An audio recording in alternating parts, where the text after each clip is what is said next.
Hi, I'm Professor Larry Louie, and I'm looking forward to working with you over the next 3 weeks on our class on budgeting and forecasting with Excel. I liken it to a Tour de France, where some days we're doing sprints, some days we're going up mountains, but all the time you need to be consistent, and at the end of our journey, hopefully you'll learn a lot and enjoy it. That's my goals for the course. Our plan for our journey, or at least the agenda for today, is to give you a little bit about my background and discuss why this course means a lot to me and what I've done and what I hope you'll be able to do. And then look at the course, the objectives, the topics, our learning approach, and assignments and grading for this class, our class schedule, and then some preparation that you must do before our first class. And when I say must do, it means you must do it, because if you don't, you may be lost on your first day. We wouldn't want that. So that's our agenda for today. So my background is I went from the left side back in 1965 to the right side in 2014. I'm obviously still here.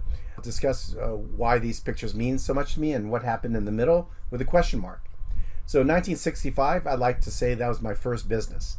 I was working with two partners, my sister Pam and my cousin Ronnie, and I was supervised by my mom and my uncle. You can see them behind the glass door there. That's in Chinatown, San Francisco. We were selling confetti to revelers on New Year's Eve, and they'd buy a bag for 25 cents, sprinkle confetti in the air or toward other people and say, Happy New Year. Well, at the end of that night, we had divvied up our results and we had positive cash flow. We had no customer complaints. All the partners got along. And I said, damn, this business stuff is easy. Well, it turns out not to be that easy, but it was my first legitimate business experience as being an entrepreneur. I was born and raised in San Francisco, went to UC Berkeley for my undergrad in accounting and finance. After that, I graduated and joined KPMG in their audit staff. And during my time there, which was about 3 years, I also was asked to start up their small business advisory practice, which is like consulting or integrated services for small, high potential companies. And that's where, again, this entrepreneurial fire got lit once again. And I decided I wasn't cut out or didn't want to be in public accounting, so I went to Stanford Business School, got an MBA, and there I took every single class in entrepreneurship, and I took every single class offered in real estate, because those were the two things I enjoyed the most. Upon graduation, I still didn't feel I was ready to be an entrepreneur. I joined Bain & Company in their strategic management consulting business. I went to the partner in charge of scheduling, and I said, I'd like to work for all your small clients. And he had a big smile on his face. He goes, great, because every other one of your classmates wants to come and work on the big name clients. And so although I worked on big name clients because that's what the clientele of Bain looks like, but I was able to work with many small businesses. One was a new venture exploration for a serial entrepreneur. So I enjoyed my time in consulting with Bain. But after that, I never worked for a large company again. I was in commercial real estate for 10 years as CFO and chief operating officer and general partner. I had a small software company, and you guessed it, commercial real estate. And I had a venture called Alibris, where we had a startup venture backed, and we rode the big wave of the dot-com era. And I started teaching in 2001 at the University of San Francisco to try it out, and I loved it. So I never went back to working at Alibris or anywhere else. So I spent about 9 years at University of San Francisco, then joined HALT in 2010 when we first started the school in San Francisco. And I've been here ever since. I've served as an adjunct professor, and an associate dean, a dean, and now I'm back to faculty. And it's been a great ride for me, and I've enjoyed it thoroughly. This picture on the bottom right is one of my fondest memories. The guy in the middle is Ivalio, we call him Ivo, and he was from Bulgaria. And when all the other classmates were under stress and preparing for a final or writing a paper or presenting, I'd ask Ivo, how's it going? He'd always say, Mr. Dean, everything is getting better and better. That's my best Bulgarian, by the way. And it really resonated with me that he had this optimism about being a student and about life in general. And I share that, certainly. And I also believe that ties into what I believe we should be as professionals, we should be as people. When we get up in the morning, we ought to look at the mirror and say, we're going to make today better. That could be better for your clients, better for your company, better for your colleagues, better for your community. But if we always seek to make things better and better, I think that's a good way to live. And that's what I hope for you, is that at the end of our 3 weeks, I'll make you better and better in the area of financial planning and analysis, which is really the subject matter of this course.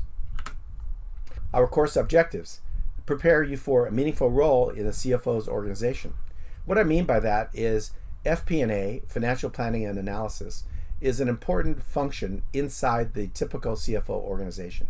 And what they do is they support major decision makers like the C-suite executives, but also senior managers of the company, line managers of the company, in order to make better business decisions. And we'll focus on that role as we go through this course. As advertised, we're going to cover the specifics of operating budgets, capital budgets, and financial forecasting. But along the way, we're going to touch on other major topics and responsibilities of the FP&A function. The topics, I've actually selected a book that is more like a desk manual for someone in FP&A. And it has the topics that I'm going to cover in the course, but it doesn't look like a typical textbook. And I hope you pick it up because we'll use it throughout the course. And it may be one of those books you keep handy in case you have a job that requires you to do this type of work. And we'll look at the functions of the business when we get together in class. And we'll use statistical tools that are part of analysis. So we'll add to your toolkit on Excel templates and statistical applications to put more depth and rigor into your work in the finance function. We'll look specifically at operating budgets, which is the annual budget, profit and loss for the year or the next year, and all the buildup from the department level and cost center level to arrive at a master or operating budget. The capital budget are really investments. They're investments that span more than 1 year. They tend to be very large in dollar amount, very important strategically. So this is a critical function for any company and one where FP&A does get involved. And finally, we'll look at approaches to risk assessment and estimation. We'll learn that preparing a spreadsheet isn't the end of the story. We need to assess what are the weaknesses of that model. What are the risks that may go well or go badly if reality starts rolling on you?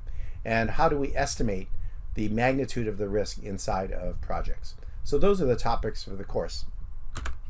Our learning approach, we use a flipped classroom approach where we will do 0 lectures in class. All the lectures are done via video lectures, which you must, there's that word again, must view before class. Why do I keep saying must? You're grown adults. Here's why. Because we will cover in our workshops the discussion of things that aren't clear. We're going to do exercises. They might be simple problems or more complex exercises or perhaps case study types of work in class. So when we're together, we're working the material. So if you come prepared by watching a video, we apply it the very next day or a couple of days after you view the video. And then hopefully that gives you a repetition on how to do the work. And then after class, we'll have homework that you'll be doing to make sure you got it. I've been there too. You listen to a professor and it makes all the sense in the world. Then when given a homework problem, you have a blank stare and say, how did he do that? So I don't want you to have that experience. So we're going to be working these together in class. The homework should validate that you got it. And that's our learning approach. Then we approach and we repeat it again. The assessments are as follows. The homework is 20%, team project is 20%, final assessment is 60%. Now notice that homework is 20%. I don't mind, in fact, I kind of like it when students work on it together.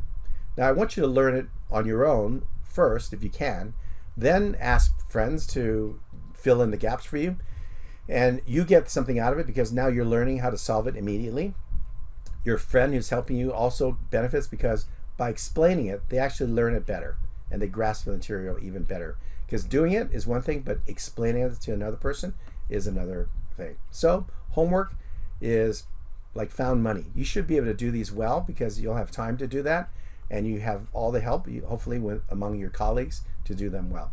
Team project is on a company where we're doing some of the application of FP&A concepts to a real life company that you will pick. So that's the team project. Again, you're working with a team. You should work with it collaboratively. Everyone should contribute, no free riders, but in the process, you'll learn how to do those particular elements of that project. And our final assessment is a take-home, and we call it a summative assessment. And what that means is it's summative, it's cumulative of the main learning from this course. There is no time pressure because it's not a timed exam, but it is individual. You are not to do this in a team, because in the end, when you graduate and you're in your job, you're going to look around, they won't be there. This is something to prove to yourself and me that you understood the material and can demonstrate knowledge of the skills that we're going to learn in this class. Here's our class schedule. As mentioned, we're going to be running hard for 3 weeks. And during that time frame, we'll be learning material, you'll be doing homework. Then we have these 2 major elements of the course is a team project, but don't wait till the night before to do the project. As we go, we're going to be doing certain exercises and analytical techniques. And picking a company early will allow you to build the project as you go. That's the design of this course. So if I'm describing something like financial analysis, we're going to do work together in class doing financial analysis of a real company, and your team can use those immediately if you choose to apply those same techniques to your project company. Or you can wait a bit and do them later on. But the point is that along the way, we'll be doing things that we'll ask you to do in your project for the company of your choice. So that's the team project. So I certainly don't recommend that you wait till the night before it's due, because guess what? There's a summative assessment right behind it. So that's the best way to go through the next few weeks together, is stay on top of the videos, get engaged in class so you understand the material that enables you to do the homework well. As we hit the topics that are elements of the paper, you can, if the team decides to do so, apply it together to your project. So as you go, you're building the elements of your overall project.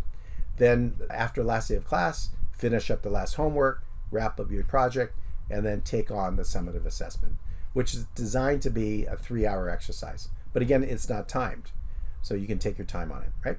But that's the design of this course. So the preparation for the first class, guess what? Watch the videos. And what's that word? Must. You must watch it, because we're going to go right in and hit the ground running, or I guess on our bikes and ride on the very first day. The required book, as mentioned, is this financial planning analysis book.